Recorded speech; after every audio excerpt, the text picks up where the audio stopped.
Hi students, Mr. Myers here with a quick intro video for the Half-Life Penny Lab and to give you some tips on how to go about this activity and demonstration, as well as some assistance in looking at how to graph your data in the end. Put that aside. Okay, so it's a Half-Life Penny Lab, which the sub is passed out to you.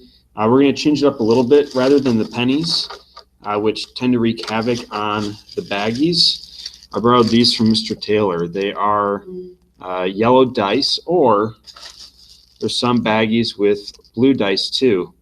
You'll notice the blue ones, there's some red dots on them. In the yellow, there's some red X's on them. So I'll get some out for you.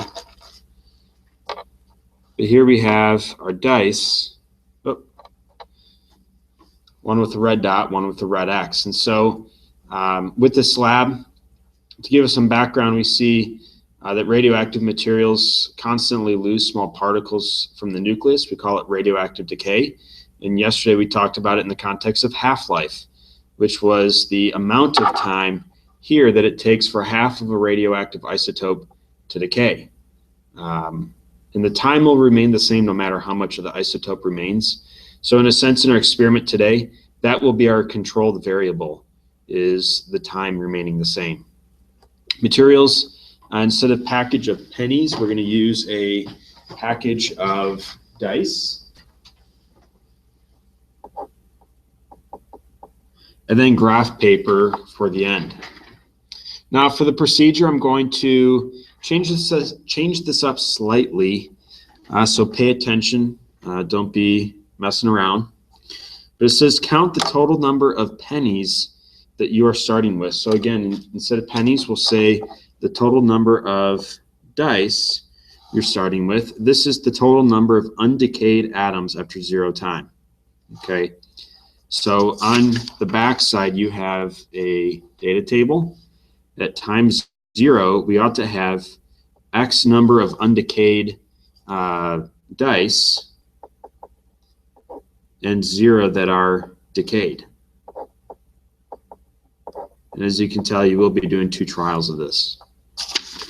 So back to this. So at 0 time, we count how many are total undecayed. So that's just how many are there total to begin with. Then you're going to place the dice in the bag. And so I've got it in the bag here, zipped up, and I'm going to shake it, which you can't really see, and it's kind of noisy. We're going to do that for 10 seconds, so make sure you're keeping count by counting to 10 consistently.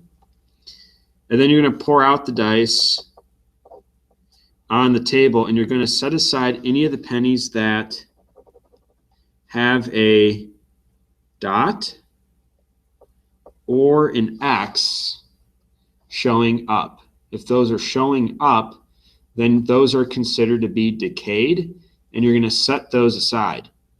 And you're going to record the number of decayed right here. So at time 10 seconds, which is our first half-life, we will count how many were decayed and had the dot or the X, depending on your color of dice.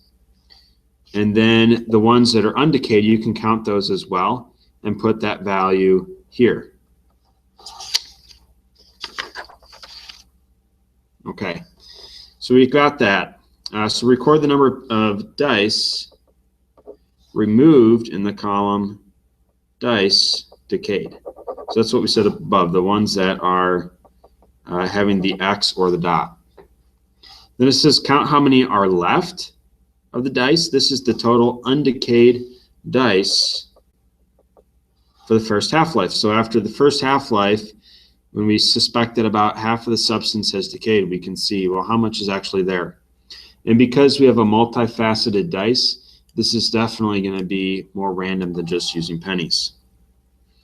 The undecayed, the ones that are blank, go back in the bag. You're going to shake the container again and continue that process every 10 seconds, keeping track of how many dice are decayed and undecayed. And you're going to do it until you run out of dice in the bag. Then you're going to repeat it for a second set of data.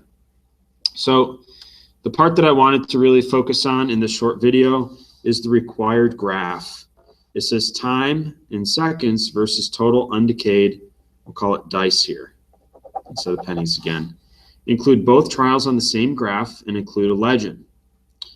Remember to make your graph large, aka the size of the entire graph paper. Right? Here's a piece of graph paper. If you do the corner and you're like, oh, there's my graph, I don't appreciate it, and it will not be graded accordingly. So use the full sheet of graph paper, the entire big piece, which is provided for you. It says maximize the size of the graph in order to maximize your ability to analyze the data, and be sure to draw a smooth line or curve through the data points. So you're not connecting each of the dots where that looks like a zigzag, but instead we're going to have a smooth type curve, something that's easier to see. So for your graph, I'm going to zoom out a bit. All right, so we don't want that. But say we have our full sheet of graph paper, which I'll flip over. Then I'm going to carefully draw out my axes, which I'm not doing very carefully right now, but you should get the idea.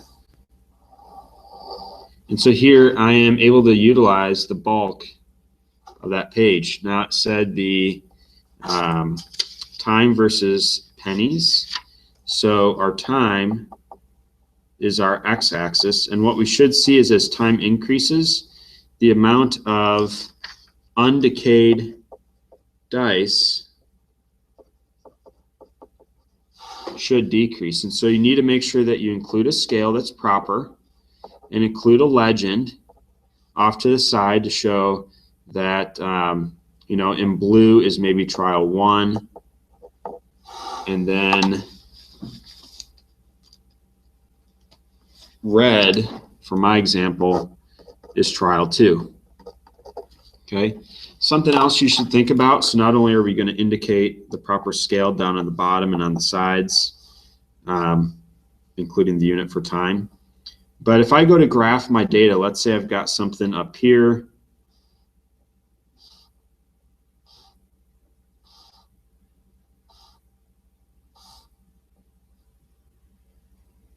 Something like this, we can see those dots, but what's going to happen is if I go to draw my smooth curve through it, I didn't draw it very well, but you can see it's a little challenging to see the dots. And so what I would suggest you do is for every data point, put a little circle around that data point before you draw your smooth fit curve.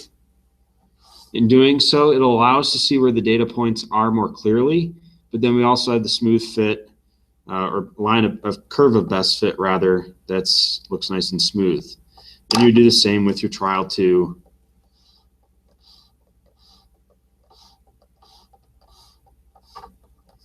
So maybe I've got something like this. Again, make sure your data points have a small circle around them so we can differentiate them from the curve. Okay, so this might be an example of something that we see. You also have questions to answer on the slab. You have 7 questions on the front, as well as an additional 4 questions on the back, plus your graph. Okay, the homework is to answer the questions and do the graph, and this is due on Monday when I return.